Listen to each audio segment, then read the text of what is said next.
Minha pergunta é, vamos voltar para a questão do comunismo. O problema em relação ao trabalho reside na disposição dos meios. Para chegarmos à configuração capitalista, foi necessário o confisco de terras da igreja e da nobreza, diga-se de passagem, nas revoluções liberais. E a forja de seu caráter absoluto, o caráter absoluto da propriedade. Ele não respeita mais a função social, questão que respeitava na Idade Média. Se enquadrando no novo ritmo de produção, isso é, a Revolução Industrial, criou, a partir do confisco de terra e da propriedade absoluta, uma nova dinâmica de trabalho completamente oposta ao que nós víamos na Idade Média. De forma simplificada, podemos dizer que existem 3 pilares das relações de produção. O capital, local / terra, e o trabalho, o esforço aplicado sobre uma determinada matéria-prima ou produção. No modelo capitalista, a terra foi tomada pela burguesia e, sob o controle do capital, submete a classe trabalhadora ao regime assalariado, alienando ela, a classe trabalhadora, ao fruto do seu trabalho. A resolução comunista seria a tomada dos meios de produção aliada ao trabalho, permitindo a exclusão do capital dessa conta. O capital vai pastar. De tal forma, condição onde o Estado entra como meio de reinvestimento e poupança, para poder fazer a economia girar. Minha proposição é que nada disso seria necessário se a terra estivesse distribuída e o crédito passasse pelo controle do Estado não usurário. Nós teríamos as condições para não permitir que a mais-valia fosse roubada do trabalhador, permanecendo sob o seu trabalho, ao mesmo tempo que o donatário esse trabalhador seria donatário de suas terras, tendo acesso a crédito não usurário.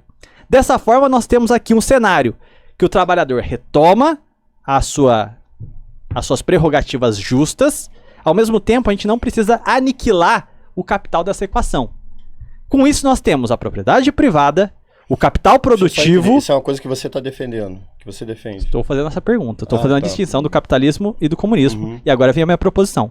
A partir de uma reforma agrária plena, cada um com um pedaço de terra, nós temos dentro daquela configuração o sujeito com a força de trabalho e o local de trabalho, sendo necessário apenas o capital, o crédito.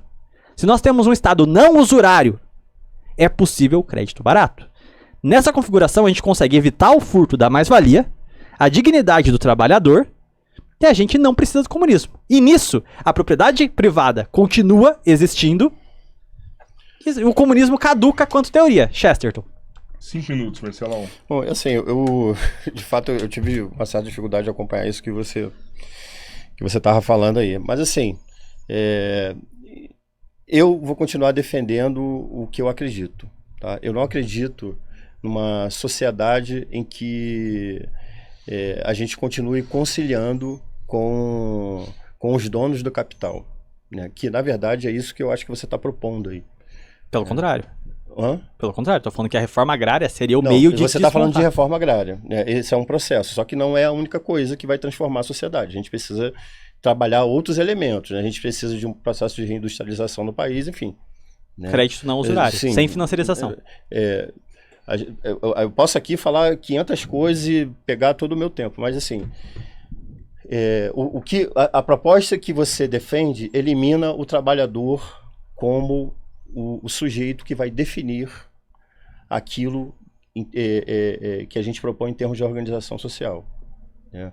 E só uma coisa que a gente precisa deixar clara antes, que o comunismo, né, eu acho que você já deve ter ouvido isso milhões de vezes, ele não aconteceu ainda. Né? O comunismo com superação do socialismo ainda não aconteceu. Então, quando a gente fala assim, o comunismo na verdade ainda está muito distante. Tá? O que a gente está tratando aqui é da construção do socialismo, é um processo de construção do socialismo. O comunismo é uma coisa que está longe ainda. Eu não sei nem se eu vou ver, eu não sei nem se isso vai acontecer de fato. Mas a gente está falando aqui, eu estou falando isso para que quem tá ouvindo a gente consiga entender que existe diferença. Né? No comunismo não vai existir Estado, por exemplo, né? Que é uma coisa bem básica para que a gente consiga entender a diferença entre uma coisa e outra. O socialismo existe como superação do capitalismo. Né? Nesse processo de transição, a gente vai organizar a sociedade de forma que o trabalhador consiga decidir, porque ele ficou, né, alijado desse processo de decisão em todo o processo histórico, né? Então a gente precisa colocar ele, né, no lugar que pertence a ele, né? Porque é ele, vou repetir mais uma vez, é o trabalhador que constrói tudo que a gente faz, tudo que a gente produz, né? Então, assim, o que eu observo quando porque assim, você trabalha com a ideia de conciliação de classe, né? A gente vai ter patrão ainda, né? A minha ideia é que os patrões não existam mais, né? Aí existe uma das nossas diferenças. Eu queria trabalhar todas as nossas diferenças aqui, mas eu vou ficar nesse momento com isso, porque para nós, para os comunistas, né, essa é a principal diferença, né? O trabalhador precisa decidir o que vai acontecer com o nosso país e com a nossa nação, né? Tá ligado a ele esse momento histórico, e é por isso que a gente luta. É por isso que eu saí do Rio de Janeiro para cá, né, para dar para a dona Mariazinha, para o seu Joaquim, para o seu João, a decisão do que vai acontecer no nosso país, né? Sem patrão, sem gente decidindo por quem de fato constrói as riquezas do nosso país. Saquarema, 2 minutos. Ok, bom, vamos lá. O meu ponto aqui foi evidenciar que talvez a nossa distinção mais gritante não é nem a questão do patrão, mas eu estou afirmando aqui que a propriedade privada é tão boa, que eu quero ela para todo mundo.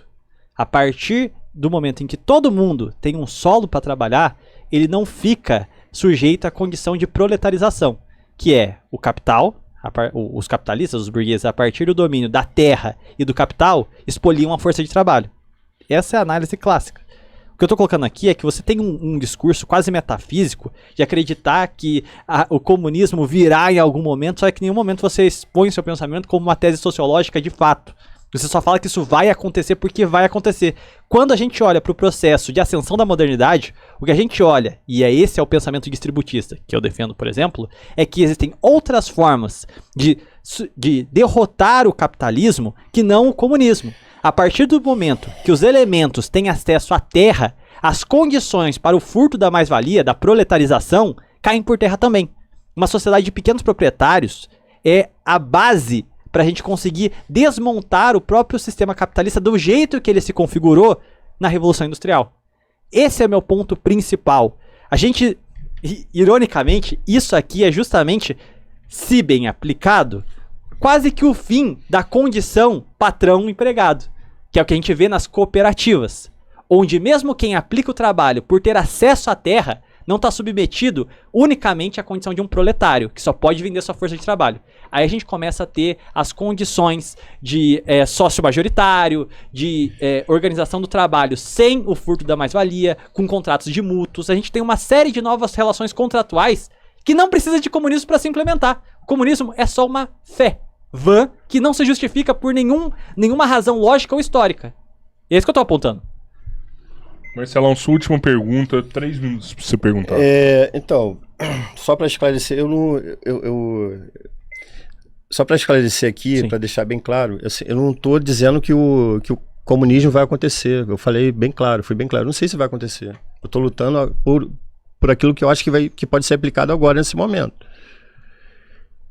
E que eu vejo que apresenta em algum momento da nossa história algum tipo de resultado. Tanto é que eu utilizo como exemplo a China, Coreia Popular, Vietnã, exemplos de organizações que estão produzindo algum tipo de coisa, algum tipo de modelo de sociedade nacional. Então eu não sei se o comunismo vai acontecer. Então não tem nada de metafísico aqui, eu estou lidando com a realidade como ela é, não como eu gostaria que ela fosse.